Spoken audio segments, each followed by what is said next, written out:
The Dr. Melissa Show and the Stories That Shape Us is sponsored by CNY Mental Health Counseling. Today's guest is Dr. Kaushal Nanavati, who's an integrative family physician at Upstate Medical University in Syracuse, New York, who enjoys educating people on wellness, self-care, and achieving contentment and peace in life using humor, stories, and real, tangible examples. He was born in India and grew up in Rochester, New York. He has over 28 years of experience as a family physician and is also board certified in integrative medicine. He is the inaugural Assistant Dean of Wellness at Upstate and Director of Integrative Medicine and Survivorship at the Upstate Cancer Center.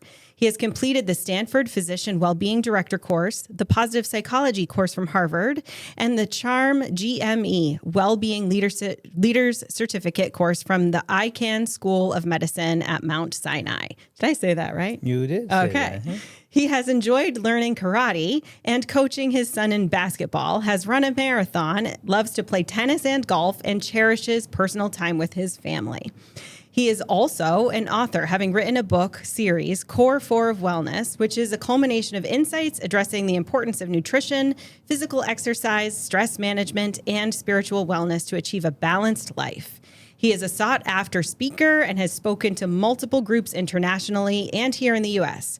Groups include Wells Fargo, Royal Bank of Canada, Leukemia and Lymphoma Society, and multiple academic conferences. He conducts workshops on organizational wellness and personal well-being. And most importantly, he's known to his friends as K-Daddy and is my brother from another mother. All right. Welcome, my friend. Thank you for coming here. Glad to be here. So all of these things that you've done, and this is what I shared with you when I initially invited you to be on. I'm like, I know you've done such incredible things. What do you think made you who you are? Like, what's the first thing that pops into your head? I would say my parents. Yeah. I think our journey early in life, transitioning from India to the U.S., living in a joint family, my siblings, my uncle and aunt. I mean, I think all of these people, all of these influences are paramount to who I've become as especially foundational pieces, right? So, I lived with my cousins. I'm an only child, but I was the youngest of 7. And I always joked about it then, but one of the advantages I had was that I had these people going along a path in front of me. And so I could see where they had successes with the efforts they made and also the potholes they stepped into. And we joke about it at home because the younger ones had a smoother ride because we saw what not to do. We learned from them. Yeah. And being immigrants, the older siblings actually worked part-time, went to school part-time. So the younger ones kind of caught up a little bit in that way, to the point where, here in Syracuse, when I first came, my older, I call him my brother, my cousin, was actually a year after me in residency, and yet he was is my respected older brother. So it was kind of a cool dynamic that we had as well. But I would say that the fundamental philosophy of who I am, I would attribute to my parents for sure. Okay. And how old were you when you came to the United States from India? So I was 7 when we came from India and came into 3rd grade here in Rochester in the city school district. And one of my siblings, she is 3 months older. And so we were in class together, which was kind of cool as well. Yeah. It's like you're twins. Yeah, absolutely. So you grew up in this very big, huge blended family, all of cousins, aunts, and uncles. Yep. So I know family is just this core value that you have. Yeah. How has that shaped you, like, as you've gotten older? And I think, choices you make, right? So, we're in Syracuse. I have a brother here. We have family in Rochester and some family in New Jersey. And so the Northeast is kind of our, area, our region. Yeah. And so when I've had opportunity to go elsewhere, one of the biggest decisions that we've had to make is whether we stay or we go. And it's always been stay close to family. And so we've made proactive choices, very specific choices that were intentional to stay closer to family. And, my brother in town, his 2 sons are 1 and 2 years older than my son. And so he's literally had, brothers growing older, and they have a great friendship and great bond. And if we had moved elsewhere, I don't know that that would have been there either, So Right. some people talk about choices as sacrifices, but they're also an opportunity. And so you think of it that way in the broader scope. So it's not always about the me, it's the we factor as well that comes Totally. into it, right? Did you ever move away? I mean, for school, so college was, 3 hours away, but then medical school was all over the world. So I was in Grenada in the West Indies at St. George's University, London, all the boroughs of New York City and Newark, New Jersey. I will say that except for London and Grenada, in New York City, one of our older siblings was right there as well. So part of my rotations, I stayed with him in his apartment. And so that was easier too. That was convenient. Yeah, because you have somebody where you were at. Well, I have one of my good friends who's my former chair. He would always joke when we went to academic conferences that every time we went to, I pretty much had some family there because we do have a large extended family. Yeah. And so, every time we'd go, I'd be like, listen, I'm going to have dinner with one of my relatives. Be like, oh, you have another relative here? I'm like, dude, I have relatives everywhere. Yeah, it is. That's one of the things. It's like the branches that just go out and out and never stop expanding, right? But you're so connected to everybody. Yeah. And I think that's one of the things. Jokes aside, I know when I even initially met you, it's like this insta connection. Like you are a connector, and I think you make people feel known within seconds of meeting them. So do you think that's impacted by having such a huge family and like the role that's played in your life? I think that's family. That's probably also, I guess, part of the fabric of who I am. So even when I was younger, if we were in groups, my instinct was to kind of see the dynamic for what it is. And, oftentimes there are people who will sit in the corner or be more quiet or more introverted. And my intention, I think, and intentionally, I would often connect with them, just for them to feel a connection within the group, right? So that they didn't feel alone or isolated or separate from or different from. And so that's always been my instinct. And I think, again, possibly because I was an outsider coming in, right? So, when you are an outsider, you know how that feels. You can either try to get into the group, or what you can also do is try to connect with people and recognize that in others and help them not feel that way. How did that impact you? Like when you were 7 years old and you moved to Rochester, New York, and you're feeling like an outsider despite having this big family, where I imagine you felt a part of that group. But what was it like for you to go to school and to... Yeah, so it was interesting because on the one hand, I had these siblings with me, so they made it feel much more comfortable versus just me being by myself. These big brothers. Yeah, brothers and sisters, right? Yeah. And at the same time, if you think about it, as an only child, you're kind of always an outsider to units, right? Even in big families. Mm-hmm. But then you think in school, when you come from outside as a foreigner, you're different, you're separate. You have an accent that's different, right? That's separate. I had a thick Indian accent when I came, so that was there. Then you go to environments. I remember discussing with some friends, even with minorities. There's the majority minorities and then there's the minority minorities. And so at that time in Rochester, in the city school district, I think there were maybe 3 or 4 Indians who were in the school district at the time. So we were even a minority amongst the minorities. And so an outsider. And so then in going into college and then medical school, coming back to the U.S., as a foreign medical graduate, you're an outsider. As a family doc in health systems, technically you're an outsider because most of our work is done outside of a hospital system. So we're an outsider there too, right? So you can either identify with all of those things as saying, I've always been an outsider, right? And how do I get into the in crowd in a sense? And then what you realize is you've always been in the in crowd. It's just been in a different crowd, right? And that's okay. Right? So if you were going to tell somebody else how to do that, what would you say? I'd say be comfortable with yourself, right? I think that's probably the most important thing. And I share this example. My wife had gone to help my brother-in-law with their newborn during COVID. Because the in-laws couldn't come from overseas. So she was gone for 4 months, and I was eating dinner at the kitchen counter, standing up, looking at my phone, scrolling. And I thought, I looked at the dining table, and I said, if some random stranger came in right now, we'd probably set the table, with some nice plates, put the phone away, have a nice conversation. And I thought, if they're worth the 5-star treatment, I'm worth the 5-star treatment. So I plated the food. I texted my wife and son, who was in college at the time. I said, check this out, right? I'm loving me right now. And then I sat down, put the phone away, and I actually had a nice dinner with myself, right? And so what I realized was I wasn't by myself in the moment. I was actually with myself. And if somebody can learn to like themselves, they've always got good company. Was that ever a struggle for you? I don't know that I've never not liked myself, honestly. I think I've had this sense of self-confidence. Now, when I was younger and a teenager, if you ask my high school friends, I was cocky, chauvinistic little kid, right? And over time, I learned, and I think getting humbled. When I was in college, I was in a 6-year medical program.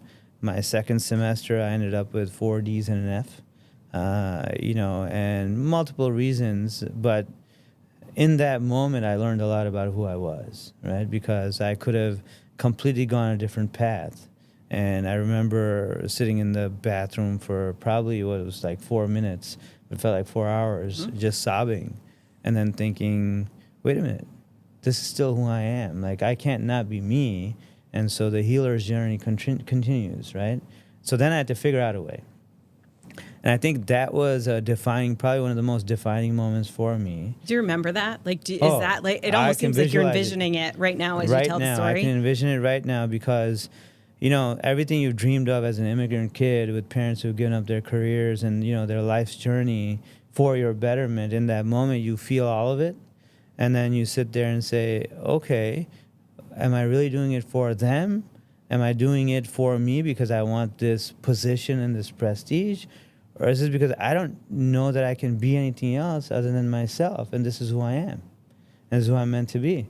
And so then, I figured out a way, and I ended up graduating in 3 years. Your hindsight is always wonderful because it shows you that the universe is always right. You don't know it in the moment, right? But I got a chance to minor in literature. I got a chance to minor in philosophy. I use a lot more of that now than some of the science that I've forgotten. And that's already, been lost because we have better knowledge now. Right. Right. And that's one of the things that's constantly changing, right? Especially in our fields in healthcare. There's always new technology. There's always new research. But one of the things that I know we've both talked about is getting back to the fundamentals. Right. So one of the fundamentals that I'm hearing in your story is staying connected to yourself. Right. And in that moment, maybe that first couple of semesters in college, you weren't staying connected to yourself until that moment of reckoning. You find yourself on the bathroom floor and you had to, it's like the wake up call. It's like, which direction am I going? Exactly. So when you can remember that guy, if you could go back in time and visit him now and sit on the bathroom floor with him, what would you want to say to him? Go through it, right? Go through it. You don't want to block or avoid emotions. I think there's a lesson to be learned. And I think the lesson he learned that he taught me today that I use often is, and actually I got to give my wife some credit on this too, because she often reminds me, she's like, I'm human. I'm going to feel all the emotions, right? And the lesson I learned then, which I think has become solidified over time, is it's one thing to feel all the emotions. It's another to become the embodiment of that emotion, right? And to absorb say the it, difference. What's right? the difference to you? So the difference is this, right? If you sample the flavor of your life, if it were a soup and you sample the flavor and you don't like the flavor, how are you going to change it? By adding more of what you like until you find the right balance again, right? So if you feel sadness, it's one thing to feel sadness. It's another thing to be sad and stay sad. Because now what happens is that starts to flavor who you become in your expression, in your persona, in how you filter the world in and out, right? And over time, that starts to become the definition of who you are. Yes. Right? So either way, it's your lived experience. If you don't like that feeling, why journey along that path when you can make 1 degree of change and suddenly it's a different lived experience? Do you think that 1 degree is enough? I think it's a start, right? Okay. And the point is, what direction is that 1 degree in? So if it's towards your sense of contentment and peace, whatever it means in that time frame, right? So it's a dynamic in our life.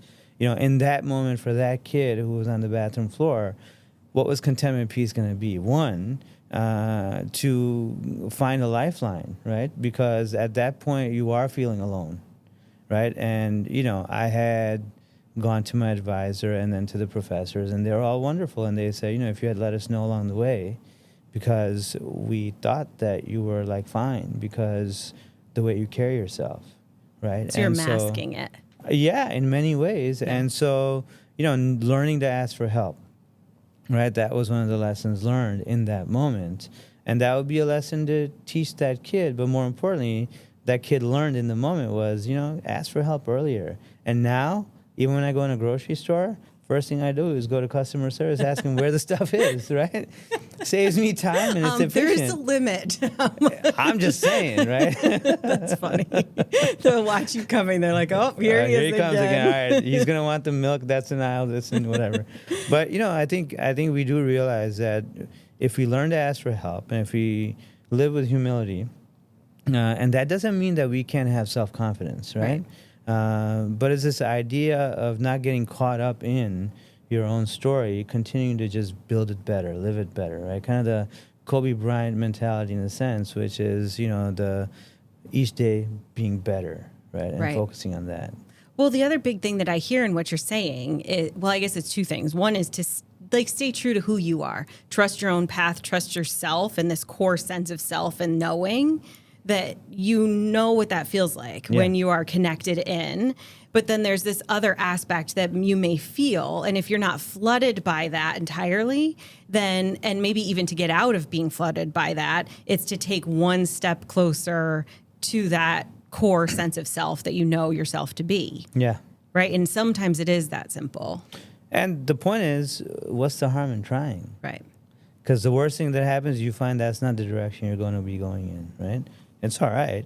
But what if it does? That famous saying of, but what if it does work out, right? Versus what if it doesn't work out? What if it does work out? Then what, right? Then you continue the journey. Right. Right? So tell us about K-Daddy. So this is, and we joke about it, and yet it's part of my persona, my identity. And, we came to the U.S. in 1979. For those in the know, the IYKYK, whatever, if you know stuff, right? The early 80s were like that, advent of the whole hip hop era and all of that. And growing up inner city, we identified with the current culture, and it was our culture. It was the culture of our friends, our peers. And during that time, as a person, I evolved. With self-confidence, I evolved. And one of my older brothers and I, we'd always come up with these, if we were, MCs or if we were rappers, whatever our names would be. And then as I got along in, college and then med school and even residency and then in practice, K-Daddy became the name. And it's a part of my youth. It's a part of my identity. It's a part of me always coming back to recognizing that I'm the entirety of all those lives that I've lived. And, I share with people that I have one son, but I've had 1,000, right? Because a newborn left me for the 1-year-old, 2-year-old, now the 23-year-old. Physically, they're different, but personalities are different too. Their dreams are different. Their language is different. So I've literally raised 1,000 kids. That means I've been 1,000 people too, right? I don't have to own any of their lives or their identities, but at the same time, the current me is a culmination of them. And K-Daddy's a part of that. What's it like for you to be a dad? I love it. I can tell you that gets me emotional all the time. It's a beautiful, beautiful thing. I remember, being in medicine, the first time I saw a baby being born, like doing my OBGYN rotation, props to Jamaica Hospital in Queens where I did my obstetrics rotation. So cool. What a miracle, right? What a miracle. And then, when we got married and, my wife is from India, and initially, she asked if I would deliver our child. And I said, I'm going to remain the husband, and we'll have a doctor who does that in the moment. And then when he was, she had a tough experience during pregnancy. And then when he was born, literally the doc was putting the gloves on, and I had my gloves on. So, my hand reached his head first. So, we still joke that, okay, so I did have a You part. did I kind of did deliver kind him of a little deliver bit. Yeah. him. And so then he was born. And I remember looking at this newborn. And again, you know me well enough, but for the audience to know me a little bit, the way I think, in the moment, right, my son is just born. Now, while she was in labor, her mom, who's from India, was able to be with us. In India, she probably wouldn't have been able to be in there. So, I was very much in the moment, mindful, if you want to say, of the moment, acknowledging that this is a beautiful experience for us, for her to be able to be in the room with her daughter delivering her child. Yeah. And then my son was born, and I looked at him, and the thing I told myself, and this was at Krause Hospital here in Syracuse, was I have this moment, right? I don't know about the next moment. I don't know about how long I'll have him or not have him. But this moment is perfect, right? And that's the he's mindset. perfect. And he was fine, absolutely. Yes. So whatever he was perfect, right? Right, It wasn't yes. about No tests, everything. no diagnosis. It's like Exactly, it doesn't right? matter. It is. So it was perfect, and it was a beautiful moment. And I've lived on bonus time, really. Really, I've lived on bonus time since my wife made the mistake of agreeing to marry me 27 years ago. Which is also such a phenomenally wonderful story. Yeah. So with our son, then when he was, and I think he's been one of my best teachers. Yeah. Right. That's what I love about being a dad, is that you learn so much from them. They question and challenge your thinking, and you can either say, well, because I said so, or you can actually say, maybe he's not wrong. And one of my best friends from college used to always, whenever I said, well, this is our tradition, and he'd say, well, it's your parents' tradition. What's your tradition? Like, are you going to make your tradition, right? So, my friend who lives across the country has had a big part in raising my son, because that's in my head. And so I've been open to learning from my son. And when he was 14, he actually had a tumor in his leg. And he was going to go to the operating room. And we didn't know if it was going to be cancerous or benign or what. And so, my in-laws were here from India at the time, so that was nice. My parents came from Rochester. We all went to the hospital. And my son's giving us peace signs like, oh, you guys were about nothing, it's all going to be good. And when we went to the OR, we did say goodbye, right? With the mindset that I don't know if he's coming back out. You don't know. Sometimes you know too much, right? So the mindset was that if he didn't come back out, that we have infinite memories that we'd celebrate. And when he came out, we're going to kick his butt for making us go through this stuff, right? And luckily it turned out to be benign. He's had a thriving, youth. He's now working and has a wonderful life that he's building for himself. And it's wonderful to see, right? And I talk a lot about detachment. And it's detachment from expectation, but it's also detachment from expectation of, shared time and all of those things. Because at the end of the day, people live their lives. You give a bird wings and then you expect them to fly. You can't hold them down. Right. Right? So, for him, I wish him well. I think I hope he has a wonderful life, right? But that's not something I can control either, right? So I'm not expecting that either. I just wish him well. Well, and it's also that you recognize he's not just an extension of you. Correct. Right? Absolutely. That your traditions are not just your parents' traditions. You've made them new with him, and he will make them new in his life. That's exactly right. Yeah. So it's like it's more of a friendship at this point, which, yes, I'll always be his dad and we'll always be parents, my wife and I to him. At the same time, it's also a friendship that's developing, and, we'll see where that goes, Yeah. How about your wife? Is that a story that you're able to share? Sure. I don't mind. So we met through family. Yeah. In India, and she, I joke about this, but this is true. She didn't want to marry a doctor, and she didn't want to come to the U.S. Part of it was that, a doctor's life in India is different. Their schedules are different. And, there are many doctors here. You also have different choices that they make about career path, how much they work, etc. And so we met through family, and I talked about retirement, and I was in residency. She's like, this guy hasn't even started working yet. He's talking about retirement. And what I was telling her was that retirement to me is financial independence, right? And at that point, you're doing it because you want to, not because you have to. So I was explaining all these things to her, and we were talking, and we spoke for about 45 minutes. And 2 days later, we were engaged, right? And then for a year, she was there. I was still in residency, and then I went back, and we got married. And so during that time, we would communicate and, got to know each other.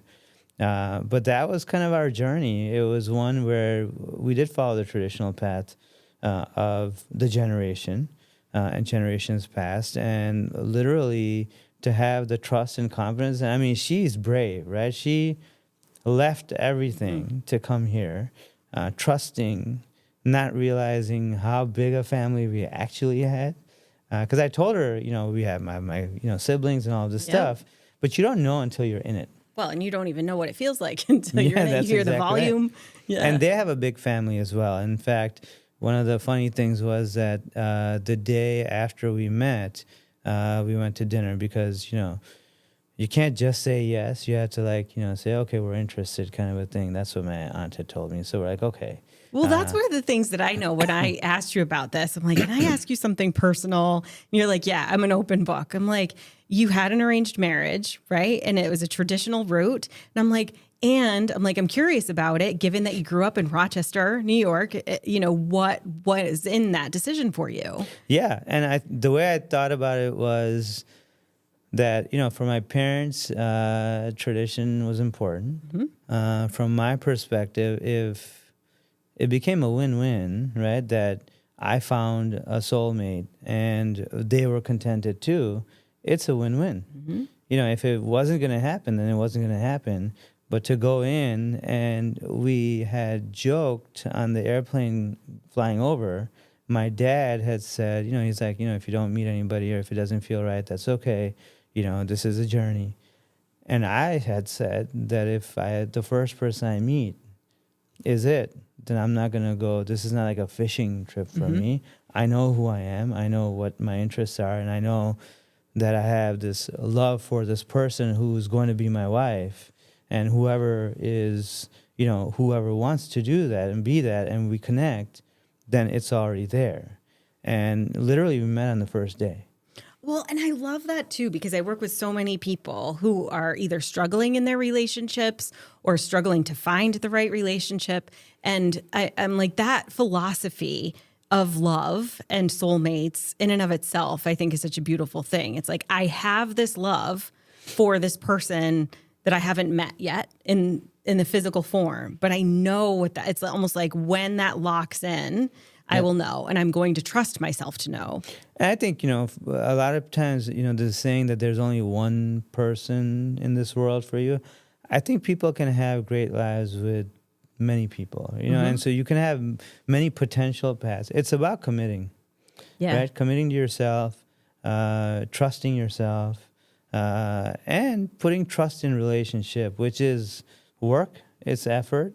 It's like the two posts of a ladder, held together by the rungs, mm-hmm. right? So it's, honesty and trust and humility and compassion and acceptance and forgiveness and all those things. And it's not just you give it once. It's constant reinforcement from both sides. Otherwise, things tend to drift apart. And we see that all the time. I mean, you've been doing what you do for a long time. I've been doing what I do for a long time. And, sometimes what I've also learned, though, is that divorce has a negative connotation, right? Separation has a negative connotation. Breakup has a negative connotation. In this journey, for many people, they journey with someone for some time in their life. And then sometimes the bigger struggle is holding on to something that isn't meant to be. Right. And it may be that as they get on another path, they find who they're meant to be with at that stage, right? And that's not a wrong thing either. So there are many rights when it comes to this stuff. As a society, we tend to judge, right? Certain paths versus others.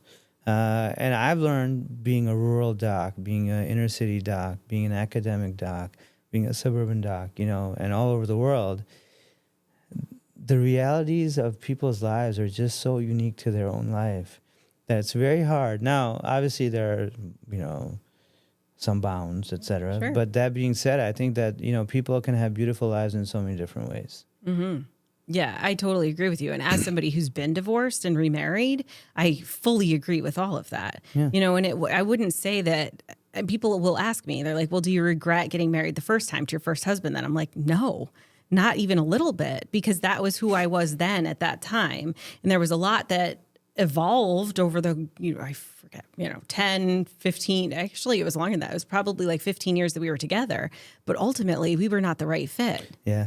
And now being with someone who is, it is a completely different experience. And had I known then, maybe I would have made a different decision about what marriage is and what it takes to be in a loving relationship. But part of it is even, and I joke with my parents about this, I'm like, you guys messed me up because you made marriage look so easy. They love each other so much. And they're both retired now and living their best lives. But it was almost just like, if you show up for each other, then it works.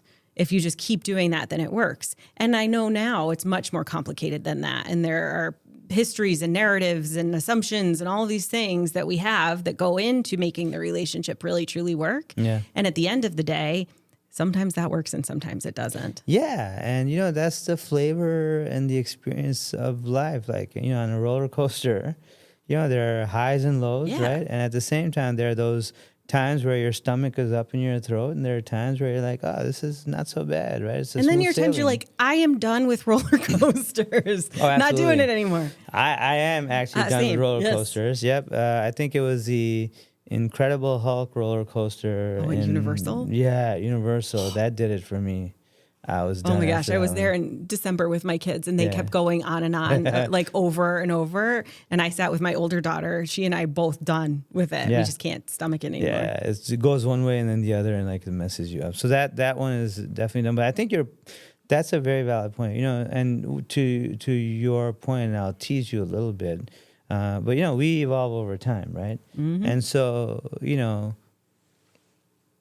the square peg that a person may evolve over time into the triangle or the circle. Sure. And now you fit the right fit, right? And so, who you were at the beginning of your first relationship may not have connected with the person you're with now. That's right. Because there's an evolution that happens, right? Mm-hmm. So, trusting the journey is hard, and hindsight is one of our best teachers. But over time, if you can recognize that generally the universe is right, we just don't see it in the moment. And I say this at a time in the world where people would say, how can the universe be right with the way the world is right now, right? And it's transition, is chaos. It can be change, right? It can be chaos. And it's also an opportunity for people who actually have a deeper faith. I had a conversation today with somebody who was talking about the weight of the world on their shoulders. And I said, well, what can you do in your environment, in your immediate environment, right? And if you can invite joy there, and if other people do the same thing, suddenly more people are doing the same thing. That's how you shift direction for society, culture, etc. So, for people to feel overwhelmed by the weight of the world, recognizing what you do have control over and at least acting in that space versus being stuck. So the proactively living versus reactively feeling stuck helps us to actually, one, feel better, and two, to proactively make an impact, right? Well, and the more we do that and the more we share those stories, that's that vicarious learning. That's exactly And people right. are like, if you can do that, maybe I'll try. And you're inspiring other people, whether or not you even know it. That's right. So one of the things you said, you're like, okay, I can teach you, right? You seem to be this natural teacher, a natural caretaker. Like even when you're talking about, okay, I would befriend the introvert and I would see them sitting alone because I would want them to feel connected in. Where do you think that comes from within you? I mean, I think that nurturing probably comes mostly, I would say, from my mom. I think she's that person. And at least when I was younger, I think I have memory of that from her. And then we're all built in our own unique way, right? So if that's the gift that I have, and I recognize it early and have naturally been drawn to coming back to that each time, then, over time and as an adult, to be able to recognize it and to be able to live it out, it feels good first of all, right? And two, and I look back at the kid who was doing those things, and I think about it, and again, we both have our background with the mind and psychology. Is seeing them, was that about seeing them? Was it about me wanting to be seen, right? Because then you have a connection automatically. Now they see you as well. So who knows? But either way, I feel like that has been a part of my fabric. And being now a faculty member in a medical school, to help our students, be able to find their own identity and to be seen at times where they're stressed, where they're struggling, especially one of the most intense experiences in their life, right? I think that's part of who I am. Yeah, it's almost like you can't be any other way. I can't be any other way. And in fact, the mindset is something also that, there are people who learn to be a certain way and then people who instinctively are. And we had, one of our faculty in physical therapy, and I might have shared this story before, but we had a graduate who had gotten married. And 3 months after he was married, they unfortunately had a car accident and the husband and wife passed away, right? So most people's instinctive response would be a sad expression. And when she shared that with me, my instinctive response was, I'm so glad they had the time, right? And she was like, I don't know anybody else who would have that response, right? But it's about living in appreciation of. And partly, and maybe because of the times where I've lost what I thought was going to be everything for me, such as that time in that bathroom, where the whole dream had kind of collapsed. Maybe that's what's led me to recognize and see the silver lining and not be stuck in the dark cloud, right? Which is that in every situation, in every circumstance, you can find something that you can lean in on that can at least give you hope, that can give you a feeling of positivity, opportunity, a lesson to be learned, versus the negative emotions that put us in a different place. What do you think then is the role of the negative emotions? Do you think that they don't have a place? I think they are great teachers, right? Because generally speaking, if you, and again, you asked me about my, the first things I think of as, the influences. Mm-hmm. If I go deeper, so the second things, so, my parents and immediate family that I grew up with, then I think about my wife and son. But then I think about the great books, the Bhagavad Gita, the Quran, the Bible, the Old Testament, a lot of Buddhist writings, right? And they all have a lot of consistencies, some of which are that the negative emotions are the result of attachment, expectation, wants, desires, right? And generally speaking, all of those books teach that if you dwell in that space, it takes you on a different journey, right? But wait, then what happens? Okay, so what's the difference to you based on, or maybe based on these readings, maybe based on the philosophy that you've created over time, of what's the difference between dwelling and just experiencing? Right. So it's process, right? So how you process it matters. So if you don't process it, you're dwelling there. At the same like through time. the avoidance. Right. Okay. Because it's still there. It's always there. If you process it and learn something from it and do something with it, right, then you're moving beyond it, right? And so I've started to say the 30-second rule, right? So when you feel an emotion, right, have a feeling, 30 seconds, and bring your mind back to the present space. Why? Because that was about that moment, right? And we also know that most people are depressed about a past they can't go back and change, or are anxious about an anticipated future, and in that they miss out on the present or the gift, right? So, practicing that is the discipline that I think every great book has always taught, right? So to put it into practice, right? That's the hard part. It's also actually freeing and liberating in many ways, because you recognize the temporary nature of most things over time. Yeah. And so you can appreciate them for the lesson they give you, and not feel stuck in them, because there's always opportunity, because that's this moment. So what fuels you then, right? So it sounds like some of these core values, right? Family, being connected to people, being connected to yourself, nurturing, teaching. What motivates you forward in life? Like, you are not someone who is content, right? Like, you could have coffee conversations with people all day long, but you're a very high achiever. You're a performer to a certain extent. What fuels all of that for you? So I am content. Yeah. Meaning, if I did nothing else, or the way I say it is, if I passed away right now, right, you would have a celebration on my behalf. Well, you would have a huge party. Heck Like, yeah. I mean, the K-Daddy Little party would be hip-hop, crazy. bust it out, right?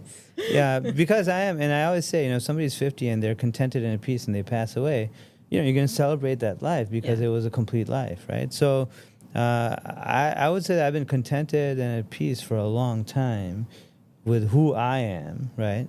And with my relationships and with my friendships and with my purpose. The point has been to continue along the journey until the light switch goes off, right? When the switch goes off, it goes off. Between now and then, living purposefully gives me contentment, right? And if you think about, contentment and peace as a dynamic, think about life as a dynamic, right? Like a surfer on a wave, where, you lean too far in the past and stay stuck there and you're going to fall off. Lean too far in the future and you're going to fall off. And so what do you do is adjust and adapt to the moment, right? I'm having joy in sharing what I feel based on experience, based on education, based on research, whatever you want to call it, and based on the great books.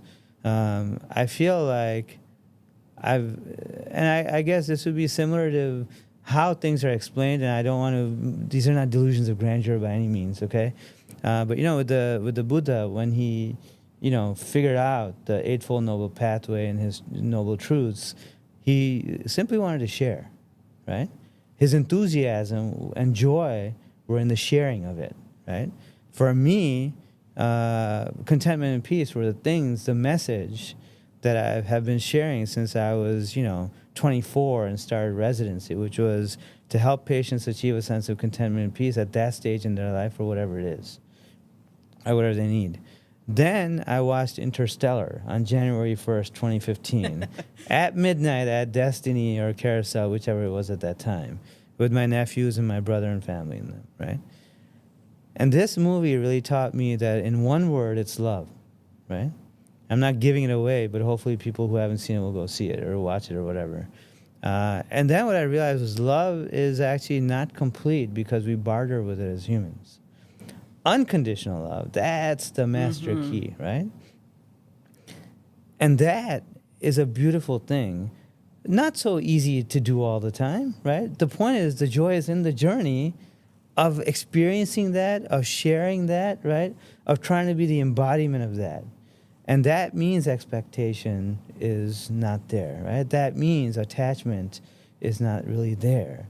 Is the doing for the sake of the doing, giving for the sake of the giving, being for the sake of the being, right? And so you think about unconditional love, and the simple example is the human heart, which has been teaching us this all the time, right? So it beats 86,400 to 144,000 times a day. Normal heart beats 60 to 100. I've done the math. You can check it. I got you. Right? Every time the heart beats, it sends off blood, not knowing where it's going, not knowing what it's going to do, not knowing even if it's going to be received or not, but it just keeps on giving unconditionally, and we use the symbol of the heart for love. And when that blood comes back, it doesn't know where it's been, it doesn't know what it's done, and it doesn't care what shape it's in. It simply, without judgment, opens up, embraces it, nurtures it, releases it again, right? Now, if our heart's been teaching us this and does this over 100,000 times a day, how can we not be the embodiment of that, right? And yet we have expectation and we have goals and we have these things. So when you do things not for the outcome, and this is science now, two psychologists actually looked at this stuff in like 2011, and they were looking at happiness, right? Sustained happiness. They found was people whose happiness was hinged on outcomes yo-yo through life, right? People who had a sense of durable plenitude, right? Which is, I'm enough, right? And they actually had a sustained happiness, right? That was more sustained because their focus was on the input, right? And so what happens is if I put my best foot forward, right, between my input and the outcome, there are going to be factors I can't control. So I have to give myself some grace. At the same time, learn the lesson, right, and go from there, right?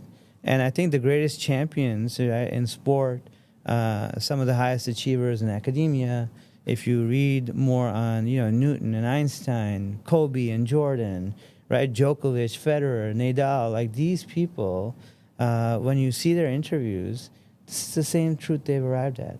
And so if you know that the great books are saying something, if you know those that have achieved a level of excellence are understanding something similar, at some point, do you need to be the teenager who tries to prove it for themselves, or can you take that lesson and actually live it out? Can you say that lesson, like make it super explicit? Yeah. The super explicit lesson is the master key to everything is unconditional love, right? Do for the sake of doing, right? Focus on your input and just continue to be better each day, right? And so I even think instead of good, better, best, we shifted to good, best, better, right? Because best is a defined point. Better is infinite. And if we journey on betterment, right, then what ends up happening is we can be contented while being better, right? So it's not that you don't have goals, but you don't get hung up on the outcome. What you do is continue on the input towards that. And the thing is, along the way, things evolve, things change, life is dynamic. So I could aim for a goal, go in a direction, and suddenly I learn something different. And now the goal can be transformed, right? But if I say, well, at 6, I wanted to be a plastic surgeon, so now that's what I've got to be because I've said it since I was 6. Well, then you're discounting the lived experience between age 6 and now. That's not fair to the person you are today to be stuck with a 6-year-old's, expectation, right? What do you think about the parents' expectations for the kids and how that should be handled? Well, that's a great one, right? So I think, it's challenging. It's difficult for the parent because we have hopes and dreams for our kids. But, if you are expecting your child to live out your dream, that's not fair to the kid either, right? And at the same time, a lot of times, people will do all kinds of things, get tutors and coaches or pay money, right, to get their kid to some place because they feel they should be there. If that's not the kid's natural domain, then that kid's going to struggle if they don't have enough resource and support, right? So I think it is a challenge. I feel sad sometimes in those situations. One, because it's not ill-intentioned at all. Right. It's well-intentioned. And to motivate somebody, right, to inspire them, to help them see a version of themselves they don't yet see because they're in the middle of it and the parent has different life experiences they can bring to the table. I think it's our duty to inspire, right, as parents. I think it's our duty to motivate and to show, I won't say expose, that's a bad word sometimes, but show the potential of opportunities. Then it's important to also trust the journey, right, the child is taking with the idea that there are certain norms that, social norms, social behaviors that we want to support them in learning to experience and to be. But beyond that, if all you're looking for is a rose, you'll miss out on the beauty of the tulip, right? And so, I think seeing your child blossom into their own light and then offering supports in that journey versus trying to steer the journey in such a direction where they may no longer see the sunshine. Absolutely. And I don't know about you in your practice, but what I've noticed is that, to your point, it's not ever that it is with malintent, that there's pressure put on the kids. But it's sometimes with these underlying assumptions of, like, even the kids start to internalize, like, I need to do better than my parents. I need to make more money than my parents. Or I have this designated outcome or career or college or even level of high school aptitude that I'm supposed to hit, and I'm not sure that I can. And there's not really a lot of leeway in a lot of homes for the figuring it out or experimenting or going in a completely different path. What do you say to those parents and those kids? Well, so it's interesting because you have to sit with people, right? So as you were just speaking, the words that came to mind were peer pressure. It's not just about the kid, though. Peer pressure on the parents That's as right. well, It is the parents more than the kids, I would say. The societal expectations and all of that stuff, it's real. Mm-hmm. And so to help somebody recognize that at the end of the day, what is the goal, right? Is the goal to have joy and a beautiful relationship that, moves forward as your child gets older so that you can have a friendship when you get older? And some people will say, no, that's not my goal. My goal is to create somebody who achieves their potential. That's a different mindset, and that's going to be a different journey, right? Some people will say, well, I don't want to guide them too much. I want to just let them figure it out for themselves, let them stumble. Well, that's also a different journey because some stumbles hurt more and leave longer lasting wounds than others. Yeah. Right? So there's a balance that is unique to each relationship, right? And that's not something that you can prescribe, but you can offer space for people to reflect for themselves to figure out what it is that works for them in their domain, right? I had a wonderful mom who had a son in his probably 30s at the time, who was, extremely on the spectrum, nonverbal. And so she brought him in, and she just wanted me to help him be normal. That was her thing. I just wanted him to be normal. And so our conversation went in the direction of her recognizing that this was his normal, mm-hmm. right? And as I was sharing that with her, he reached out his hand from the exam table, right? And she got a tear in her eye, and she said, he only does that to me and my husband. He's calling you over to him, right? He's recognizing some connection. I went closer to him, and he started rubbing this, beautiful bald head of mine, and took my head right into his side. Mm-hmm. And she said, he only does that to me. And I said, I think in this moment what he realized is that I see him and that I'm loving him for who he is versus seeing him as something different, right? And for parents, more parents, I think, see that has a lot of value because then we can love the one we're with, right? Like the song goes, love the one you're with. That's actually very important. Mm-hmm. And, again, I use the word expectation. Yeah, it's okay to want them to achieve, to be better, right? To be a good human being, right? To, quote, expect. At the same time, recognize that comes with the potential for disappointment as well. Because everyone's going to have their own journey, and two people can be in the same circumstance, same home environment, and one can feel traumatized by it and the other can thrive in it, right? And so there are so many factors that we don't control.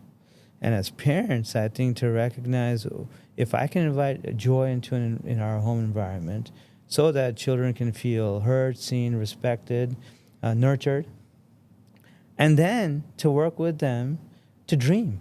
Right. Right? And then how do we get from here to there? And that actually is practical, right? And that's the practical side of the parenting, which is, okay, you got a dream. You want to, be an NBA player. You want to do X, Y, and Z, right? What are the practical keys to success, right? And that's the fundamental stuff, right? It's a framework where you actually now look at the details, right? You want to do this.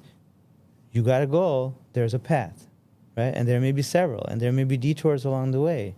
The more clarity you have and the more committed you are, the more likely you are to succeed, right? Discipline and consistency, right? Mm-hmm. I think you heard me say, Denzel Washington's, thing. Yeah. But the reality is that those are the fundamental things. Parents also can recognize that just because we might not have fulfilled our dreams from our childhood, it doesn't have to be done through the child that we have. It's so true. And I think about like little moments in parenting. And even you shared one, you flying over to India, your dad says to you on the plane, hey, listen, if it doesn't work out for you, that's fine. It's giving you permission to not have that outcome that is obviously the ideal desired Yeah. purpose, but it's okay if you don't get there. And it's recognizing that unconditional love of our relationship, how much I love you, your worth is not contingent at all on what happens here. Right. And I think that's one of the nuanced pieces that I'm always trying to teach people too. But then even going back to what you said before, where really when we started talking, there I think is this element, and you nailed it, it's peer pressure, but it's also with that need to fit in and that desire to not feel or even need to not feel like an outsider and to feel like you belong. And how do you get there is such an individualized path, but I think it comes down, like you're saying, to the fundamentals And I think as well. so again, you bring up a great point. So acknowledgement and recognition. So I know from when I was a kid, even in India, somehow teachers that I had, people that were in my life, often helped me to see the value that I brought to the table, right? That I was different than the norm in a sense, in a positive way, right? Whether I was or not, right? I mean, I had knee surgery at 7. Really? Every so often I would, stumble because my kneecap kept slipping. So I was different, right? But people kind of in my life were like, it's no big deal. And ultimately my uncle, my mom's older brother, who was a surgeon in India, did the surgery, right? So, and I run a marathon, I've done karate, all these things. So then, even when I came here early on, and my instincts, I came in 3rd grade. 4th grade, I ran for class treasurer in a new country, right? Like, this is what I wanted to do. And then, I ran for class, secretary and vice president, and then became class president in high school.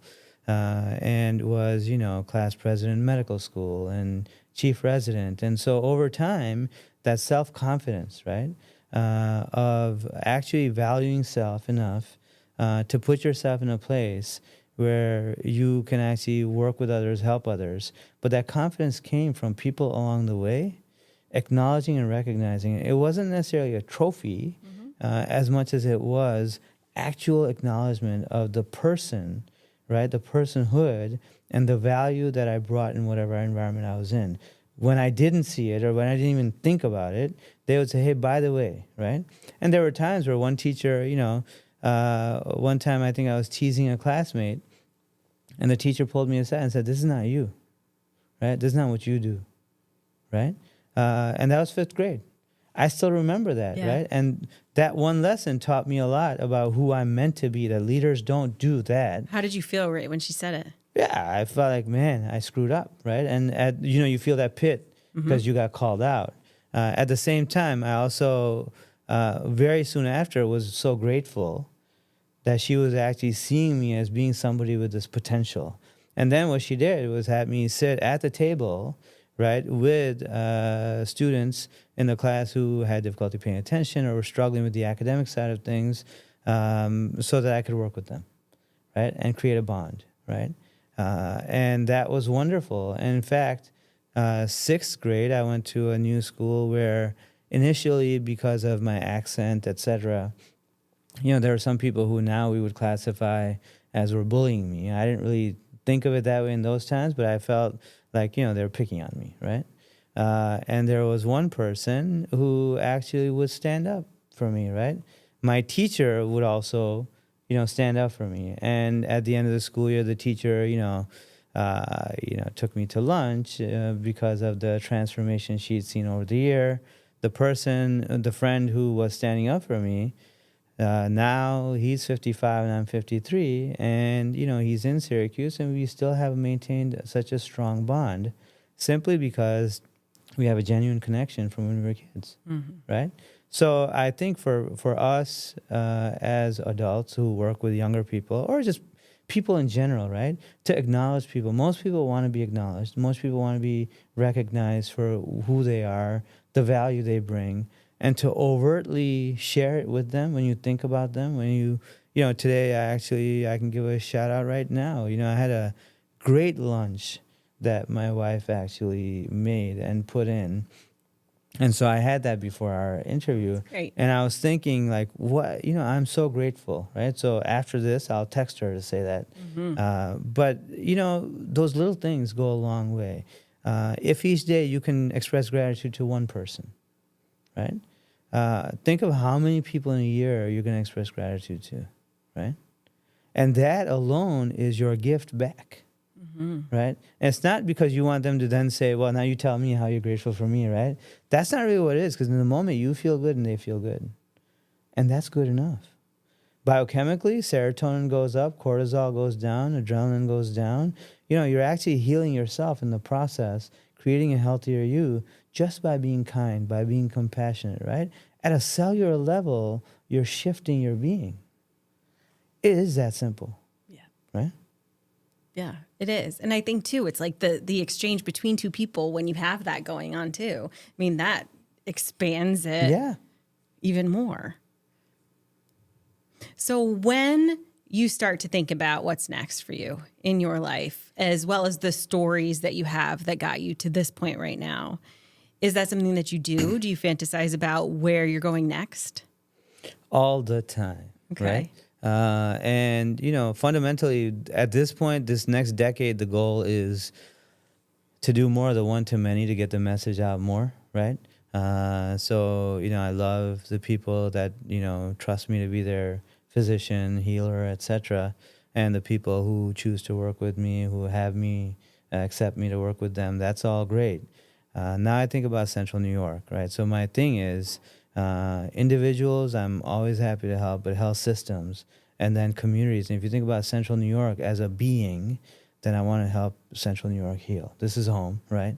And as we transform this community with industry, with healthcare, transforming the roadways, all of that stuff, I think about our people. And recently, the thought has been that if cities in Denmark are thought to be the happiest cities in the world, why can't Syracuse and Central New York be the happiest place in America?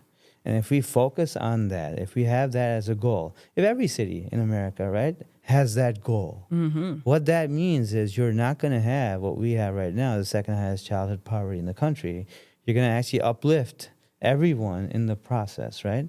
And if we think about it that way, the fundamentals, again, is what we come back to. People's fundamental needs, right? Quality of life, access to resource. Most importantly, the ability to experience joy. Right? And I think that would be very, very valuable.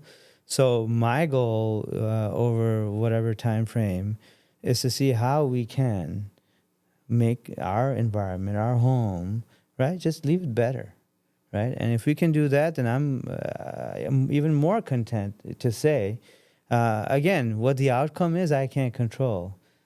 There's going to be a lot of fun in the input to that goal, right?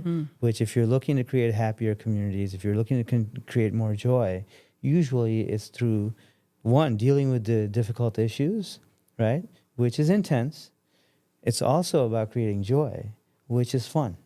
And so you can do both. And that's part of my goal in just meeting more like-minded people, and to express it overtly, right, in these types of forums so that it's heard.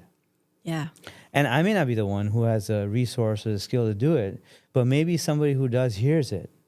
And if they're inspired or motivated by it, then it doesn't have to be my name on it. If the community is better as a result of it, then we did the right thing, right? And, as I've told you, I'm already contented and at peace. I call this my retired life, right? I still work every day. I still do the things. But if I'm doing it from a place of the wanting and the joy of it, I don't have too many needs that are unmet at this point. Right. It's you really truly get to choose. Yeah. Right. And that ultimately, I think, is the unconditional love foundation, where it's like, what do I want to give? Right. What am I grateful for? What can I share? Yeah. The ripple effects of all of that. Yeah. What do you think about people who get stuck, like who feel like they can't quite get there? They know maybe, or they've read the books, or maybe they've done the therapy, whatever it is, they're stuck. I'm smiling as you say that, right? Because I've got a K-daddyism It's for like you, a right? tee up. Yeah. Wiggle, wiggle, shake, shake. Yeah. You All want to know right. what that's about? So when my son was younger... Is there a demo for that? Is this a video? I'm not sure we can do that. You just got uncomfortable. So I'm like, I got him. yeah, you did. So with my son when he was younger, we'd, hug him and hold him and squeeze him and he'd be like, all right, let me go. And be like, listen, if you want to get out of this, wiggle, wiggle, shake, shake, right? So whenever you're stuck, right, wiggle, wiggle, shake, shake, right? And the wiggle, wiggle, shake, shake is just about, looking at different perspectives, right? Looking at the different opportunities. And then if status quo is not where you want to be, making that 1 degree of change. It might not get you to where you want to be, but it'll be a different place than where you are. Yeah. So the potential for being unstuck comes in changing something, right? And the first step, the second step, the fifth step may not be the right step. Right. But it's a step in a direction different than here. Well, and I would even say too, it's like, for people that I see or that find me to work with, sometimes they are coming at a place when they are stuck. That's often when people seek out therapy or coaching. And that's the 1 degree of change right there. That's what I would say. It's like you're not going to expect yourself to be unstuck, right? It's the process of maybe finding the person who's able to help you access. That's exactly usually right. trauma. Yeah. And it's keeping you held. It's that experience that flooded your body, right? And seeking that out is the next step. Yeah, and staying calm. Yeah. Staying calm is important because the minute we get agitated, right, it's sort of like you can't find clarity in muddied waters, right? So people get stuck, then they're agitated, right? And then they get irritable and like they're hyper and want to do something and then they're frustrated. Or some people completely shell up, right? And they disconnect completely. Neither approach is optimal to get to where you want to be, right? And so you think about calm waters, right? Yesterday I had a conversation with somebody, and what we were talking about is the fact that oftentimes we want to control the flow, right? And guide the flow of the water. What if you actually just rested on the water and went with the flow and, experience where that flow takes you, right? Visualizing calm waters, not necessarily the rapids or something, right? Yeah. But sometimes life is like that. And the point is if you go with the flow, right, you're going to be usually fine. More importantly, it'll take you to a different place. And in that moment, you won't have drained your energy. You'll actually be getting recharged. Have you ever used that as an analogy with a rip current? I use that analogy all the time. Yeah. It's like you find yourself going in this direction that you have no desire in going in. And most of the time, your initial instinct is to panic and try to swim back against the current, which is when people are most likely to drown. Yeah. Instead, it's surrendering, acknowledging that you're in it, validate that for yourself, but surrender to the process. Yeah. And then when you feel like you've got clarity, then you can sidestep and work your way back out. Yeah, I think that's it's a great way to approach it as well. I'll tell you my story about the rapids, though. We were in med school and we went to the Poconos and we did whitewater rafting. And the guide wasn't on our raft, but they gave us instructions, right? So we were all novices on the raft. And when there's a rock, you're supposed to lean into it so your raft kind of bounces off of it.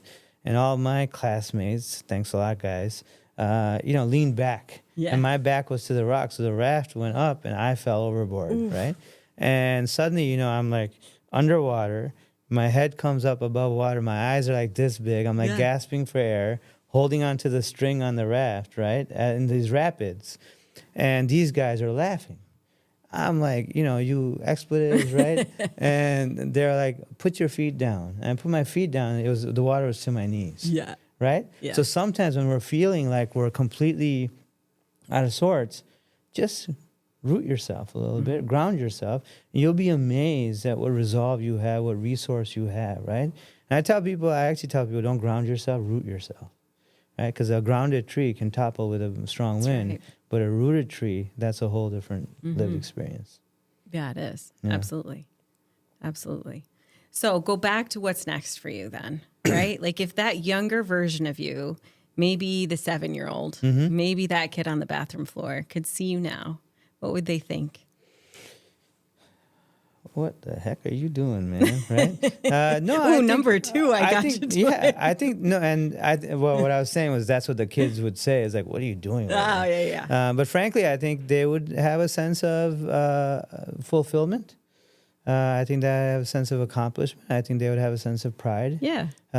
Because for what it's worth, and I'll kind of say this in the LeBron James way, right? I'm not supposed to even be here, right? And so, an immigrant kid who grew up inner city in Rochester, New York, who failed out of, med school when he was in college, to now be a dean at a medical school, to be able to have the confidence and trust of people to influence lives and communities, right? It's a privilege.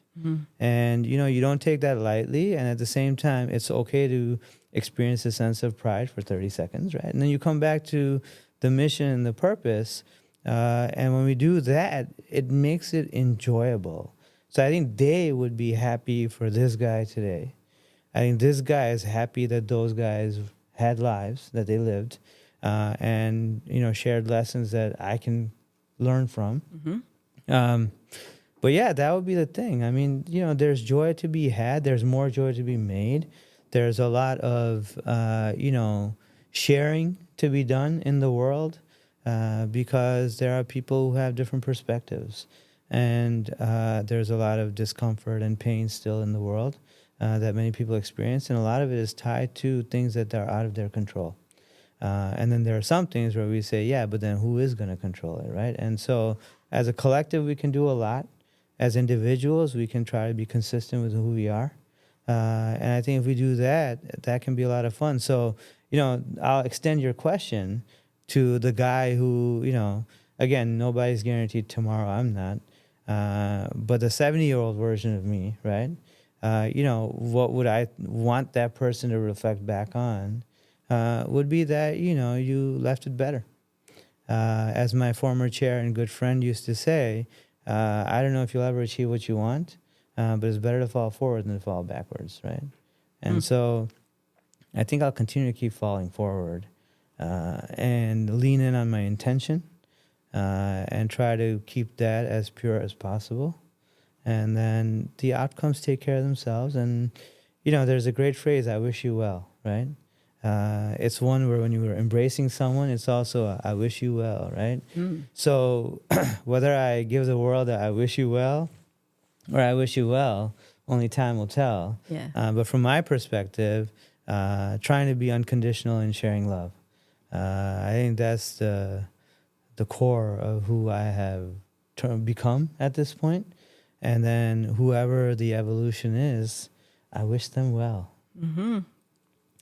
I feel like that's a perfect ending note. I don't think I could capture that any better than what you just did. So, Dr. Nanavati, I really appreciate you being here, Thanks for sharing having your me. stories. You're such a magnetic person, and I know that you're giving so much to this community. And as the community gets bigger and bigger, I know the impact will be huge. So, I wish you well. Thank you very much. I wish you well too.